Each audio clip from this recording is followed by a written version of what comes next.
Why is Jesus different? Pag-aralan natin ngayong umaga. Bakit ba kakaiba o naiiba ang ating Panginoong Jesus? No? We have to know and we have to understand. You know, when Jesus washed his disciples' feet, it was an intentional teaching on humility, empowered by his own example. You know, that last night with his disciples, before his arrest, trial, and death on the cross the following day, he removed his outer clothing, got the towel, bound it around his waist, and washed their dirty feet. Peter the denier was trying to evade it, and Judas the traitor did not mind it. And that story is found in our theme in John chapter 13, verses 14 to 15. No? Yung ating theme verse for the month of August. Alam ko marami na tayong natutunan, marami na tayong napag-aralan noong nakaraan na magturo sa atin si Pastor Rebecca at si Pastor Jove. And today, let's add some more. Magdagdag pa tayo. So the following day, Jesus died on the cross. And it was the culmination or the final demonstration of his humility, empowered by his initiative to pay for the sin of humanity. Alam niyo po, ang crucifixion, it's not something that the Father, the Son Himself, and the Holy Spirit did not know. Alam nila yan. They were all aware of that. Thousands of years ago, when there was a discussion in heaven on how to rescue the hell-bound creation of God, the sinful mankind doomed to hell, Jesus volunteered. So nag-volunteer ang ating Panginoon. Okay? In Psalms chapter 40, verses 6 to 8, sa next slide, in Common English Bible, it was prophesied. Sabi dito, ang ganda ng translation eh. You don't relish sacrifices or offerings.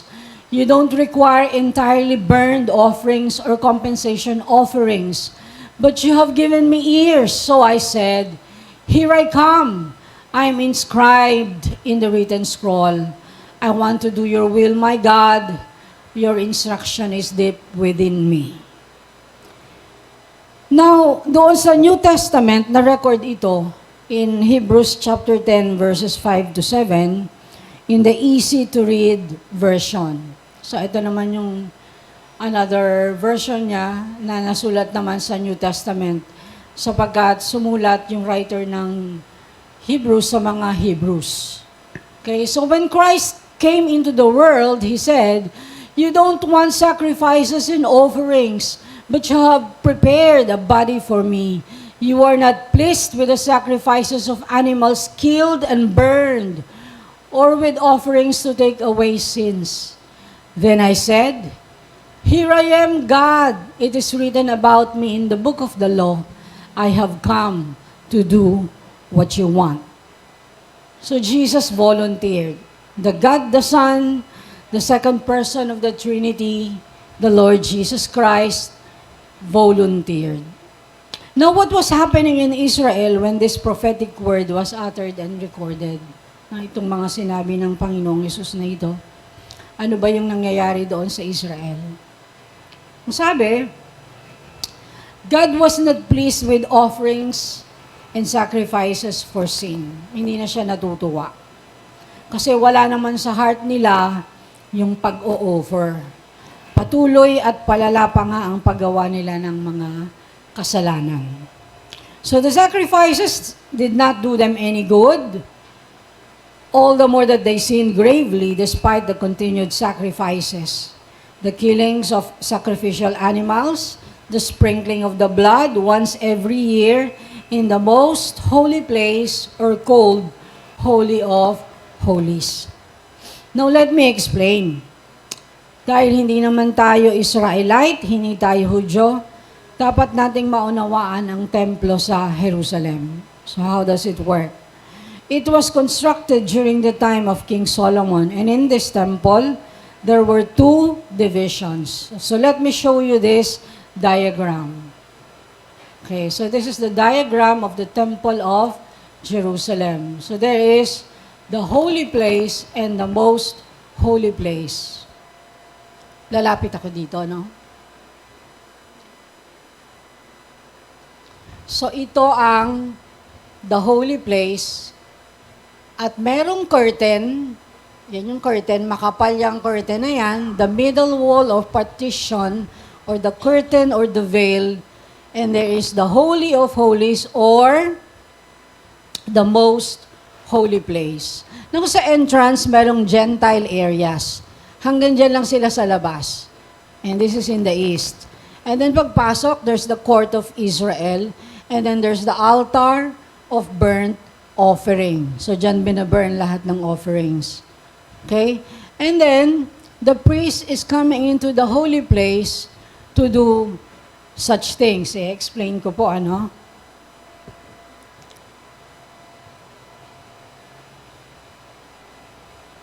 So, after nung altar of burnt offering, there is the place called the holy place. And inside the holy place, there is another place called the most holy place or the Holy of Holies.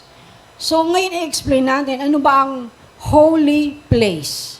It is a sacred space where specific rituals and acts of worship were conducted. There's the table of the show bread. Merong show bread doon, ano, which symbolizes God's provision and His covenant relationship with Israel. And then balik tayo dun sa diagram. And then there's the altar of incense. May altar of incense. Andiyan pa lang tayo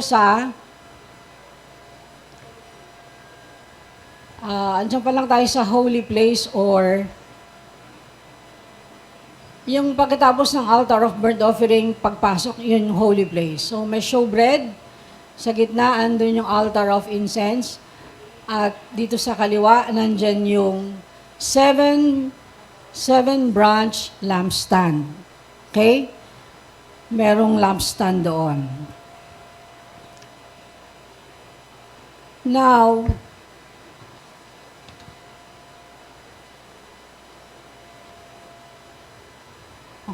yung lampstand, yung ganyan, may ganon.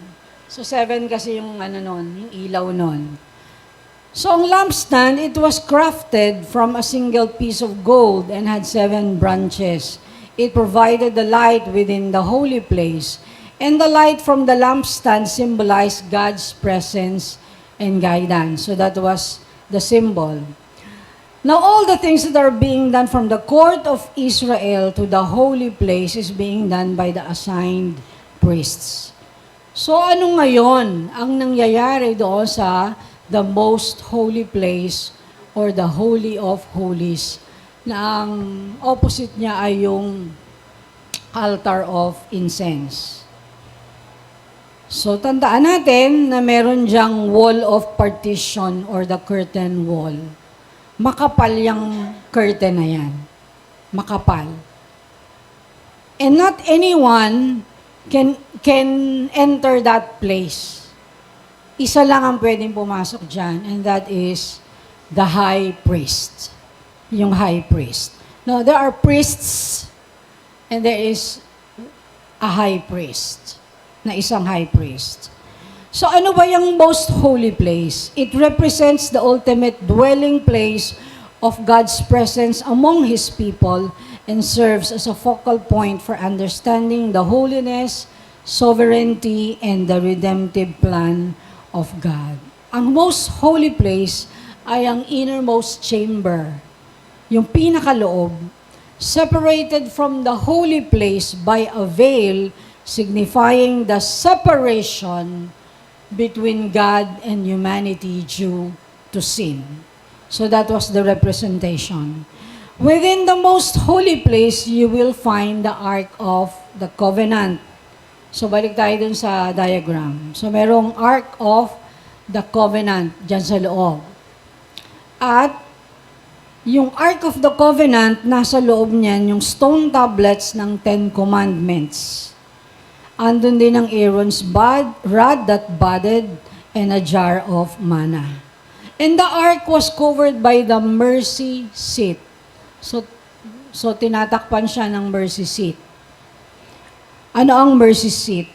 It is where the presence of God was said to dwell between the cherubim. So may cherubim na siguro kaliwat kanan, ano. Wala na kasi dyan sa picture. Now, this sacred space was the epicenter of God's covenant relationship with Israel. Yung sacred space na yan, yung most holy place, nire-represent niya ng covenant ng Diyos sa Israel. So how does it work? Because access in the most holy place is restricted, not every priest can enter, but only the high priest once every year on the Day of Atonement. Merong tinatawag na Day of Atonement at nakakapasok ang high priest dyan isang beses sa isang taon, once a year. The high priest enters the most holy place and one of his feet is bound by a chain. Nakakadena. Nakakadena yung isang paa ng high priest. And on this day, on that Day of Atonement, the high priest would offer sacrifices for his own sins and the sins of the people, sprinkling the blood of the sacrifice on the mercy seat. Doon siya nagsisprinkle ng blood for the transgressions of Israel. This annual ritual underscored the gravity of sin, yung bigat ng kasalanan, and the necessity of atonement o yung kahalagahan ng pagbabayad sala for reconciliation with God or panunumbalik sa Diyos. Now, it has to be done with great preparation of the high priest. Why? If he enters without such required purity, God will not accept the sacrifices and the high priest will immediately die there. Mamamatay siya kaagad. So that when he is silent and no longer responds, the priests outside the most holy place will pull the long chain which bound the foot of the high priest to get him out of there so they can bury him para mailibing siya. Kasi pag hindi na sumagot, matagal na, tapos na, by the time tapos na dapat yung sprinkling of the blood, hindi pa rin siya lumalabas. So alam na nila, patay na ang high priest. And we don't know how many times a high priest entered the most holy place and still went out alive. And how many high priests had entered and came out alive? Hindi natin alam. So it was not recorded in the Bible. So in summary, the law or Judaism had failed to accomplish God's plan of salvation and redemption for humankind, not because God is a failure, no, but because He showed that it has no power to save anyone. Yun yung dahilan. Judaism was established not to show that it can cleanse sins. It can remove sins. No. Pero every year nag-o-offer sila, ilang libong taon na dumaan ng mundo sa Israel, no? And nothing happens. Balik lang ng balik. Balik lang ng balik. So that's how Judaism faith or the law was designed by God Himself, and He set everything that's being done from the holy place to the most holy place where everything is actually a symbol only of the redemptive plan to come. Symbol lang.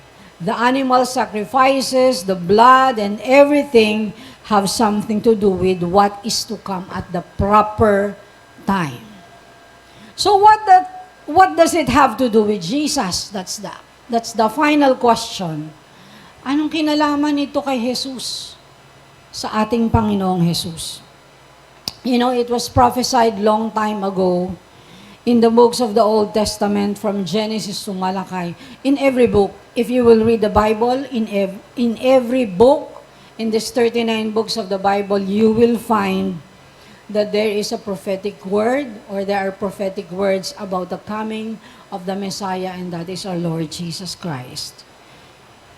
So that someone is coming to do what the law could not do. May darating na nagagawa ng mga bagay na hindi kayang gawin ng mga batas o hindi kayang gawin ng Judaism. Let's go to Hebrews chapter 7, verses 18 to 28. Sa next slide. Next. Okay. So let's talk about Jesus' priesthood. Hebrews 7, 18 to 28. Nakalimutan ko kung anong version ito, pero napakaganda ng translation. Sabi dito, the old rule, referring to the Old Testament or Judaism or the law. The old rule is now ended. Take note, ended. Because it was weak and worthless. Ang Diyos ang nagsabi niya na, hindi ako. Ito daw ay mahina at walang gamit, walang halaga. The law of Moses, referring to the old rule, could not make anything perfect. But now, a better hope has been given to us. And with that hope, we can come near to God. This better hope will lead you near to God. And who is this? Who is this? Jesus! Palakpakan natin ang ating Panginoon. Because of Him, the better hope, we can come near to God. Next. Next slide, please. Sabi, also, it is important that God made a promise with an oath. Merong oath, may pangako. When He made Jesus high priest. When those other men became priests, there was no oath. Yung mga naging priest, wala namang oath na ginawa ang Panginoon. But Christ became a priest with God's oath. And God said to Him, the Lord has made a promise with an oath and will not change His mind. You are a priest forever. Ikaw ay magiging priest magpakailanman. So this means that Jesus is the guarantee of a better covenant or better agreement from God to His people. Also, when one of those other priests died, he could not continue being a priest. So there were many of those priests. Next. But Jesus lives forever. Si Jesus ay buhay magpakailanman. He will never stop serving as a priest. So Christ can save those who come to God through Him. Christ can do this forever because He always lives and is ready to help people when they come before God. So Jesus is the kind of high priest we need. He is holy. He has no sin in Him. He is pure and not influenced by sinners, and He is raised above the heavens. He is not like those other priests. They had to offer sacrifices every day for their own sins and then for the sins of the people. Iba pa yung isang araw na sa loob ng isang taon na pagpunta ng high priest doon sa most holy place. Doon sa holy place, merong pang araw-araw na pag-offer o paghahandog. So nakakapagod po yan. Ano? Patay kayo ng patay ng animal. No? Shed kayo ng blood of the animals for this daily sacrifice. And then there's the annual sacrifice.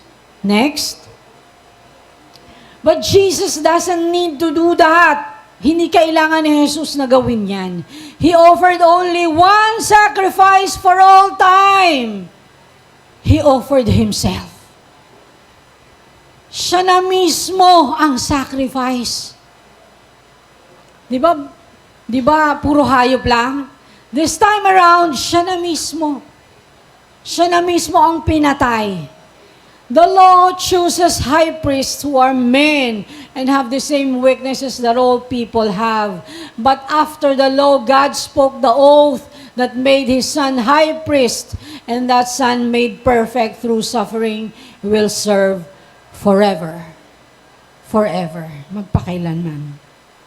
Now, this is the humblest thing that a God who left the heavens to become a human being like us, to have that body so that He can shed sinless blood to die for the sins of humanity, of the Jews, and also of the Gentiles. Ang sabi ng Philippians 2:6-8, though He was in the form of God, He did not consider being equal with God something to exploit, but He emptied Himself by taking the form of a slave and by becoming like human beings. When He found Himself in the form of a human, He humbled Himself by becoming obedient to the point of death, even death on a cross. Can we give the Lord the best clap for this? He humbled Himself by becoming obedient to the point of death, even death on a cross. Nagpakumbaba ang ating Panginoon. And you know, Jesus did not die only for petty sins. He died for visible sins, for invisible sins, for small and big sins. He died for all kinds of sins. He died for our habitual lying. Yung lagi tayo nagsisinungaling. Broken promises, paulit-ulit na pangako. Hindi ko nagagawin. Pero ginagawa pa rin natin. Bad words, bad thoughts, cursing, disrespect, obedience. We were disciplined repeatedly or time and time again, and we remain disobedient. We commit the sin always to the point that we made our parents or leaders cry. Pinaiyak na ng ilang beses ang ating mga magulang at ang ating mga leader. Jesus died for our anger, hatred, bitterness, envy, and jealousy. He died for us being murderers, plotters of evil, sexual offenders, cheaters, ungrateful, unthankful, unholy, unloving, judgmental, without self-control, brutal, disloyal, reckless, conceited. He died for us being gossipers, slanderers, gamblers, boasters, proud, greedy, idolatrous, gluttonous. Kasalanan pala ng sobrang kain ng kain. No? Kasalanan din pala. Lascivious, ang ating kahalayan. Alam nyo, kung gagamitin pa natin, ginamit sa Bible, ang kalibugan. No, the Bible used it. There is a translation that used it. Lazy, katamaran, blasphemous, thieves, mga magnanakaw, selfish, lovers of money more than lovers of God, and all kinds of sins. Jesus died for all these sins. And there are still unnamed sins as the years go by. You know, I'm working in Office of the Solicitor General, and we handle so many cases every day. And there you will see different kinds of crimes, criminal and civil crimes. Oh, marami talagang kaso. Ang daming ginagawang kasalanan ng tao. But Jesus died for all these sins. And these sins that we cannot fight and overcome, Jesus died for them all so that you and me can cross over to Him and be accepted. Praise God! Praise God for for that, we can cross over. We can cross over. Makakatawid tayo. At tayo ay tatanggapin ng ating Panginoon. And you know, when Jesus said while hanging on the cross, nung nasa krus siya, sabi niya, "It is finished. It is completed."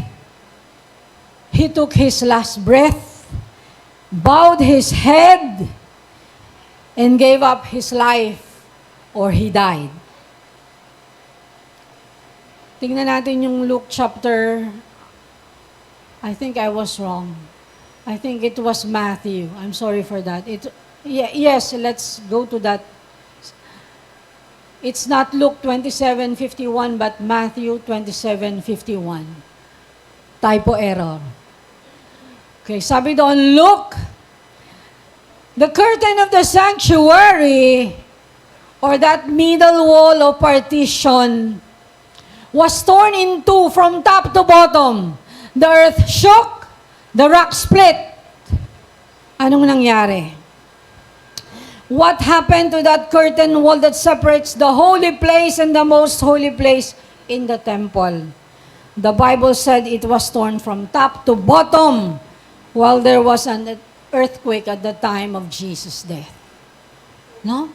Nung 3:00 na namatay ang ating Panginoon, nagkaroon ng lindol. No, hindi ko alam kung anong intensity nun, no? Maybe 9 or 10. Bakit? Kasi, tingnan nyo, ang kapal ng curtain na yon from top to bottom. Nakalimutan ko yung height. Napunit! Napunit siya. Nawala ang curtain. Natanggal ang curtain. Bumagsak. Anong ibig sabihin? Jesus' death has satisfied God's wrath against sin, and He has removed the wall of partition that prevents the sinful man from coming to God. The access was open. Amen? Palakpakan natin ang Lord. The access was open. Praise God, praise God. Binuksan ng Diyos yung access. Pwede na ngayong makalapit ang makasalanang tao sa banal na Diyos. Praise God. Pwede na tayong pumasok, regardless kung siya ay Hudyo o Hentil. Hindi na yun papakialaman ng Panginoon, regardless of our nationality. So there is hope in Jesus. Amen? There is hope in Jesus. And why is Jesus different among all the religious leaders and founders? Jesus is different because He is the one who fulfilled all that was prophesied about Him as the coming Savior of sinners. Sabi ko kanina, there are prophecies written from Genesis to Malachi. In 39 books, Jesus fulfilled all that was written about Him. So we don't have the time to study that. Discover that on your own. Now, the second reason why Jesus is different.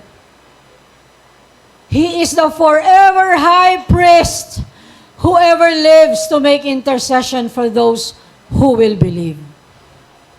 Si Jesus na ang high priest. Ibig sabihin, hindi naman sinira, kundi parang ganun din. Giniba na ng Diyos ang Judaism. Giniba ng Diyos ang relihiyon na ito na nag-o-offer ng daily and annual sacrifice para sa pagtatakip ng kasalanan. And made Jesus the high priest who will never ever die to make intercession or to pray for those who will believe. So that is the difference. Number 3. Jesus is the one who is God but took the form of a human being by virgin birth. So there was no sexual intercourse between Mary and Joseph because He was conceived by the Holy Spirit and put inside the womb of Mary, And He died for sin and rose again and went back to heaven, empowered His believers by sending the Holy Spirit, and promised to come back for the second time to complete His redemption by giving eternal life to all who remained faithful and will establish God's physical kingdom on earth. It will happen. It will happen. So dapat ang buhay natin, nabubuhay ng nakatingin dito. Hindi pwedeng nakatingin lang sa ngayon. We should be looking forward to this. Number 4. Why is Jesus different? Because He is the one who calls out everyone who will hear the good news. Ang lahat ng makakarinig ng mabuting balita ay tinatawag ng ating Panginoon. So they must respond. They must respond. And we did respond. That's why we are here. And the last, Jesus is, number 5, Jesus is the one who died but lived again and will never die again. He put an end to the power of sin and death by His death and resurrection. Hallelujah. Hallelujah. What must we do to be saved? Accept the humblest thing that God has ever done on the cross. Nagpakababa ang ating Diyos upang tayo'y abutin. He went to the lowest of all the lowest place. And that's becoming a sin for us, that we might become the righteousness of God in Him. To conclude, let us conclude. And what must we do to inherit eternal life? Stay faithful. We should never throw this precious gift of salvation and redemption through Christ's finished work on the cross by going back to our old sinful life. Prove that He did not die for us in vain, and prove that we did not believe in vain. Alam niyo kung bakit? Wala na yung first and second temple. The first temple was broken down by the Babylonian Empire. And after 70 years, it was built up again by the Persian Empire. And the people used there was Nehemiah. There were also Ezra. I don't know who else. So it was built again. Kaya merong the glory of the former house, the glory of the latter house is greater than the former house. Yung former house, the first temple, the latter house is the second temple. And then there were other empires that came, the Greek Empire, the Roman Empire, and Jesus came, and Jesus died and rose again. And then He said, because the people took it upon themselves when they sent Jesus on the cross, when they were shouting, "Crucify Him! And let His blood be on us!"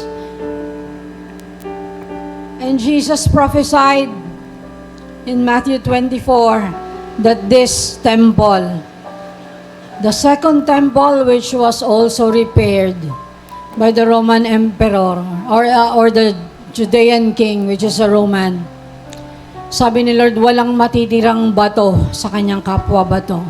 So that temple was also destroyed. Now I am telling you, promise to live a life that pleases God. Why?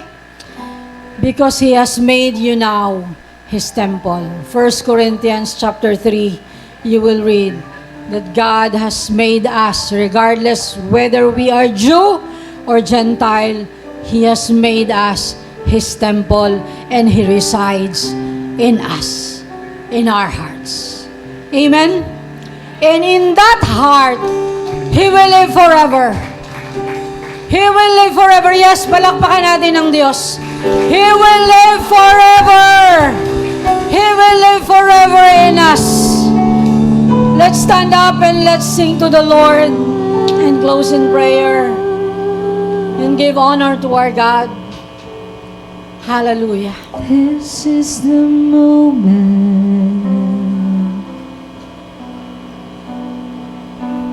This is the hour. You're here in my presence. You're touching my power. How I've longed for this moment. How I've longed for this day. Come away, my beloved, to a secret place. Enter into my presence. Enter into my mercy and grace. Okay.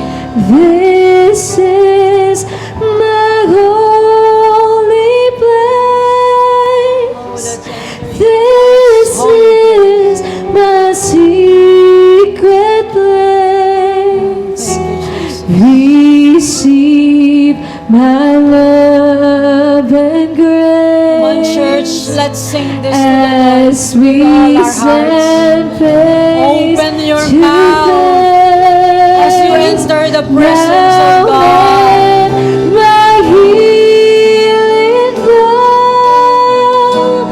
I want the world to know this is my secret place.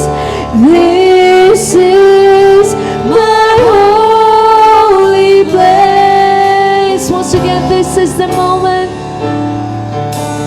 This is the moment. This is the hour. Oh, the Lord is moving. You're here in my I can presence. sense that He is moving. He's touching your lives, your heart. You're touching my Let's worship power. How I've longed for this moment. How I've longed for this day. Come away, my beloved, to a secret place. Enter into my presence. Enter into my mercy and grace. Oh, this is my secret place. This is my holy place. This is my secret place. Receive my love and grace as we stand face to face. Now let my healing flow. I want the world to know this is my secret place. This is my holy place. Can we sing it without the instruments? This is my holy place. Let's sing to the This Lord. is my secret Enter His place of presence. Receive my love and grace. We are As receiving your we grace, stand face to Oh, we're standing in your presence, God. Now let my Thank you for your healing that flows. Healing our broken lives.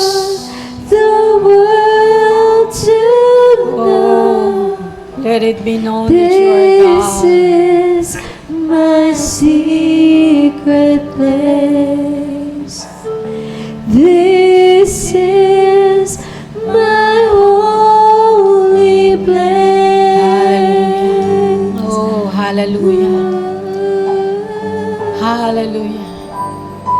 We are in the presence of God right now. He has visited us individually and collectively. Thank you for your mighty presence, O Lord. And I pray that you embrace each one. If there is someone here who is struggling, if there are any concerns or problems that upset him or her, embrace him or her. Hallelujah. And if we need discipline, it is better that you discipline us because you are not cruel. Because you are not cruel, you will discipline us the right way, that we will understand, that we will accept, because we know that you care for us. If someone here needs a blessing, a breakthrough, financial breakthrough, I pray that you provide, God, right now in the name of Jesus. Open wide the windows of heaven and pour out so much blessing so that there will be not enough room to fill. Hallelujah. If someone here needs a miracle, let it be done in the name of Jesus. Receive that miracle. Receive it right now. Receive it right now. Open your hand and receive it right now in the name of Jesus. Hallelujah. And we pray, God, fill our hearts with so much longing that we will worship and praise you every day of our lives. Oh, bring us, God, every day into your mighty presence. One day in thy courts is better than 1,000 elsewhere. Oh, make this life a life of worship, a life that honors you, oh God. Hallelujah. And in any season, in different seasons, allow us to be able to be your witness. Make us your witnesses, God, of your unfailing love, of your goodness, of your mighty word. Enable us. Enable us. Enable us to witness about the grace, the loving grace of our Lord Jesus Christ. Hallelujah. Let's sing to the Lord again as we close. This is my holy place. Oh, hallelujah. This is my secret place. Oh, hallelujah. Receive my love and grace as we stand face to face. Now let my healing flow. I want the world to know this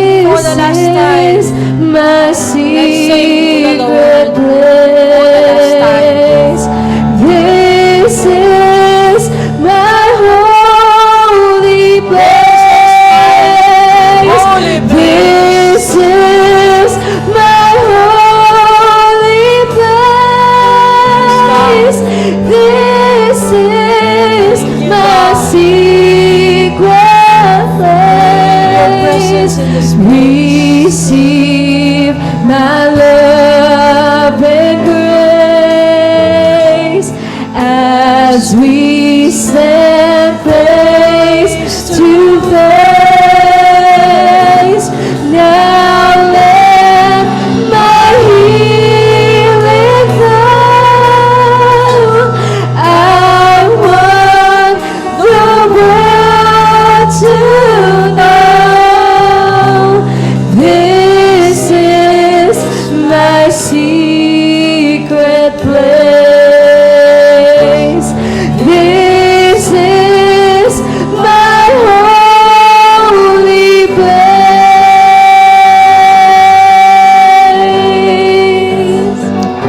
Hallelujah. Hallelujah. Yes. You deserve the praise, God. You deserve the glory. You deserve the worship. You deserve the honor and the praise and thanksgiving. Hallelujah. Receive, God. Receive them all. Receive them all, God. In the name of Jesus, this we pray. Amen and amen. God bless you more.